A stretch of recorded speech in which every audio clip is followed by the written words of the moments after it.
이 스타틴 계열의 약은 항진균제랑 동시에 복용했을 때 그 스타틴이 물질이 우리 몸에서 잘 배설이 되지 않기 때문에 시간이 지날수록 점점 고지혈증 약의 농도가 몸 안에서 계속 축적되고 올라가는 문제가 생기게 되는데요.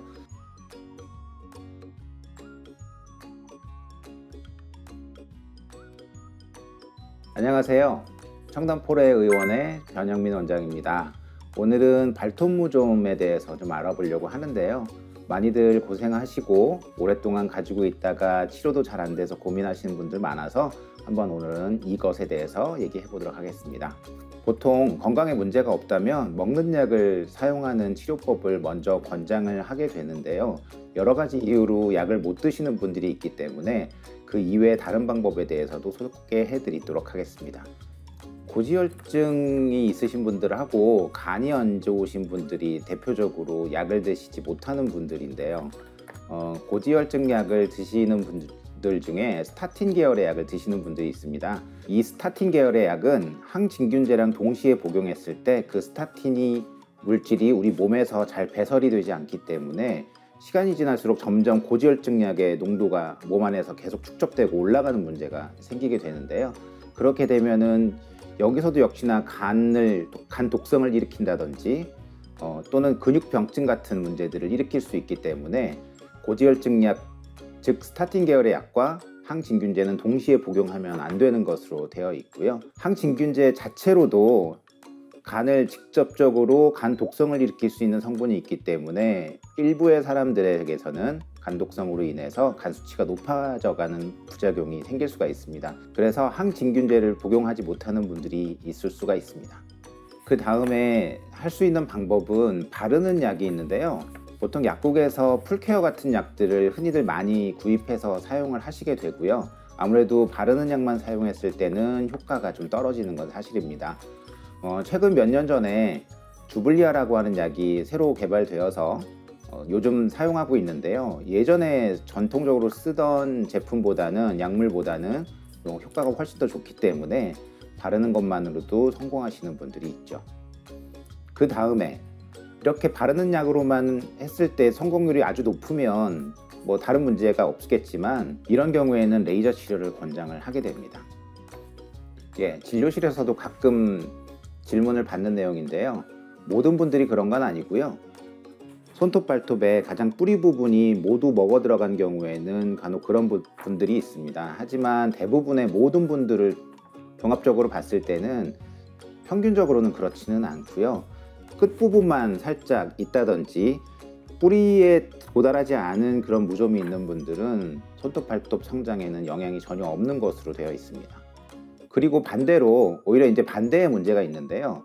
당뇨가 있다든지 어떤 혈액순환에 문제가 있으신 분들이 있습니다. 이런 분들은 오히려 손톱 발톱에 성장에 문제가 있기 때문에 그런 분들은 손톱 발톱 무좀에 잘 걸리는 특성을 또 가지고 있다는 그 반대의 개념도 있습니다. 손발톱에 혈액순환에 문제가 있게 되면 혈액을 통해서 여러 가지 세포들, 즉 면역세포들, 우리 균을 해결할 수 있는 여러 가지 세포들이 잘 순환이 되지 않기 때문에 이쪽에 살고 있었던 균을 제대로 처치하지 못해서 손톱, 발톱 무좀이 잘 생기는 것으로 생각하시면 되겠습니다. 사실 실질적으로 진료실에서 보면 1년, 2년 계속 바르고 있다라고 하시는 분들이 있습니다. 효과는 없지만 그래도 병원에 찾기도 싫고 약 먹는 것도 어려움이 있는 분들이 계속 사용하고 있는데 사실 효과가 없을 뿐이지 계속 사용하는 것 자체는 문제가 되지는 않습니다. 사실 여러 가지 치료를 다 할 수 없는 분들도 간혹 있기 때문에 그런 분들은 참 어렵죠. 우선은 첫 번째로 간이 안 좋고 고지혈증 약을 드시는 분들 같은 경우에는 바르는 것만 우선 첫 번째로 시도를 하고요. 보통은 한 달에서 2달 정도 바르는 약을 시도를 해본 다음에 효과가 없다면 레이저 치료를 권해드립니다. 하지만 레이저 치료라는 게 비용 면에서 만만치 않기 때문에 이것도 선택 못 하시는 분들은 바르는 약에만 의존해서 치료를 할 수밖에 없고요. 다만 어떤 분들 같은 경우에는 그래도 그렇게 심각한 질환이 있지 않으신 분들은 조심스럽게 먹는 약을 간헐적으로 사용하는 방법을 쓰기도 합니다. 효과는 먹는 약이 제일 좋다고 보시면 되고요. 그 다음 단계에서는 레이저 중에서도 열성 레이저가 있습니다. 레이저 치료를 하게 되면 그 부분이 뜨겁게 느껴져서 이 레이저를 또 싫어하시는 분들도 있는데요. 그 다음에 열성 레이저가 가장 그 다음으로 효과가 좋고요. 그 다음에 오니코 루눌라 같은 레이저가 있는데 이건 비열성 레이저입니다. 10분 동안 쪼이고 있어도 전혀 뜨겁다고 안 느끼기 때문에 이것이 효과면으로는 다음 세 번째 효과라고 생각을 하시면 되고요. 마지막으로 일반적으로 약국에서 구입하시는 무좀 치료제가 그 다음 순서라고 보면 됩니다. 먹는 약과 바르는 약 중에 의료보험이 되는 제품이 있기 때문에 가장 비용을 저렴하게 할 수 있는 방법은 먹는 약과 바르는 약을 사용하는 것이고요. 이제 그게 안 되는 분들한테는 다음 단계의 레이저 치료, 그 다음에 이제 바르는 약 중에 주블리아라는 약이 있는데 여기까지는 이제 보험이 안 됩니다.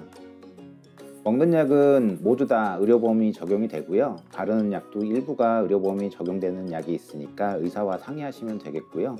이제 여기서 효과를 못 봤을 때 다음 단계로 주블리아 같은 바르는 약이라든지 레이저 치료는 의료보험이 되지 않기 때문에 보통 비급여로 치료를 하게 됩니다.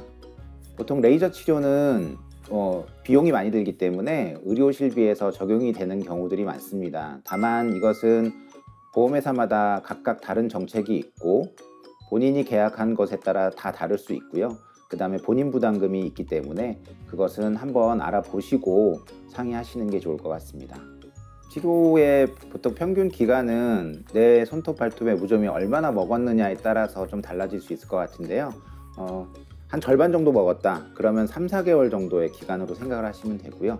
전체가 다 먹으면 6에서 길게는 1년까지도 걸리는 분들이 있습니다. 그거는 손톱 발톱이 자라는 속도에 따라서 바깥으로 밀려 나가는 데 따라서 걸리는 시간이기 때문에 그만큼의 시간이 걸린다고 보시면 됩니다. 보통 잘생기는 호발 부위는 무좀이라고 부르고 그 다음에 사타구니 쪽에 또 잘생기는데 완선이라고 부릅니다. 그 이외에도 여름철에 땀이 많이 나거나 하면 가슴팍 정도에도 생기는 분들이 있는데 이런 건 이제 어루럭이라고도 부르기도 하고요. 아무래도 땀이 많고 습기가 많이 차는 그리고 이제 피지량이 많은 곳에서 잘 생기기 때문에 그래서 대표적으로 무좀과 무좀과 완선이 제일 많은 경우가 되고요. 어떤 분들은 또 겨드랑이 같은 데도 있기도 합니다. 이게 이론적으로는 가능한데요. 우리나라 식약처에서 레이저에 대해서 손발톱 치료 목적으로만 허가가 나와 있기 때문에 현실적으로 레이저 치료로 발무좀이라든지 사타구니 완선 같은 것들을 치료하는 것은 안 되는 것으로 되어 있습니다. 보통 이제 증상이 가라앉는다 하더라도 각질 사이에 남아있는 것까지 완전히 치료해야 되기 때문에 보통 3-4주 정도의 치료 기간을 추가적으로 얘기를 하는데요. 그래서 낫는데 짧게는 2에서 4주 정도 예상하시면 되고요. 그 이후에도 한 3-4주 정도는 더 바르는 걸 권장하기 때문에 총 2달 정도 예상을 하시면 됩니다.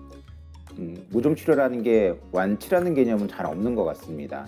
다음 해 되면 또 다시 오시는 분들은 많으니까요. 곰팡이라는 것은 우리 생활 도처에 얼마든지 많이 있고 그 다음에 땀이 많은 체질적인 문제라든지 피지가 많은 체질적인 문제, 그 다음에 접혀있는 살 부위라는 이유들 때문에 그 다음 해에도 또 다시 시작될 수밖에 없는 것이죠. 그래서 증상이 느껴졌을 때 빨리빨리 발견해서 치료를 들어가시는 게 치료 기간도 단축하고 재발도 좀 막는 그런 방법이 될 수 있을 것 같습니다. 겨드랑이에 진균증 백선이 있으신 분들은 레이저 하는 데는 전혀 지장은 없으시고요. 약간의 자극은 있을 수 있지만 금방 사라지는 증상입니다. 그 이후에도 계속 진균제 잘 바르면서 치료하시면 되겠습니다. 오늘은 손발톱 무좀 치료에 대해서 좀 알아봤습니다. 그리고 거기다 조금 더 더해서 발무좀과 완선에 대해서도 조금 더 얘기를 나눴는데요.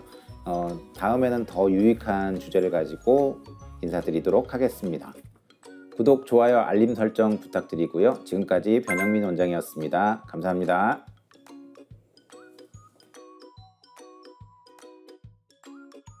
첫 번째 케이스는 40대 A씨고요. 1년 넘게 발톱 무좀으로 고생 중이셨고 고지혈증 약을 복용 중이셨던 분입니다. 앞에서 설명드렸던 것처럼 고지혈증 약을 드시는 분은 항진균제 병용 복용이 안 되는데요. 문제는 손발톱 무좀은 먹는 약을 먹지 않으면 효과가 좀 약하다는 건데 차선책으로 레이저 치료를 권하게 됩니다. 약 2달 후 6회 치료 후 사진인데요. 발톱이 자라는 속도만큼 좋아지고 있죠. 아쉽게도 이분은 다른 질환 치료 때문에 치료가 완료되지 않고 중단되었는데요.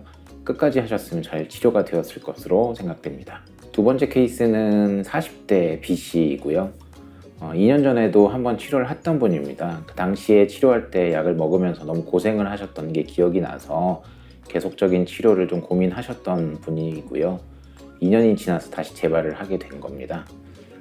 다시 한번 약을 먹어보겠다고 하셔서 한 2달 정도 진행을 했는데 효과는 많지 않으면서 몸이 힘들다는 얘기를 하셔서 결국 레이저 치료를 권유하게 된 케이스입니다. 사진상으로는 2달 후 사진인데요. 이분은 전체적으로 좋아지는 경우는 아니고 내측 부위의 일부가 아직은 크게 호전되지 않은 상태가 보입니다. 아무래도 발톱 부위가 두껍게 잡히다 보니 효과가 덜 나타나는 부분이 있는 게 아닌가 생각이 되고요. 지금까지 꾸준히 치료를 하고 있고 더 좋아진 상태입니다. 세 번째 케이스는 30대 C씨입니다. 이분은 특별한 건 없습니다. 간 수치가 높아서 레이저 치료를 권했던 분이고요. 6개월이 지났을 때 사진인데요. 거의 완치된 걸 확인할 수 있습니다. 다음 케이스는 40대 D씨. 피검사 간 수치가 약간 정상치를 상회하는 분이었는데요. 이런 경우에도 경구약을 쓰고 피검사를 가끔 하면서 치료를 해볼 수도 있습니다. 하지만 이분 같은 경우에는 간과 관련된 수술을 했던 병력이 있으셨기 때문에 본인도 걱정이 좀 있으셔서 레이저 치료를 권했던 케이스고요. 치료가 잘 되고 있는 게 보입니다.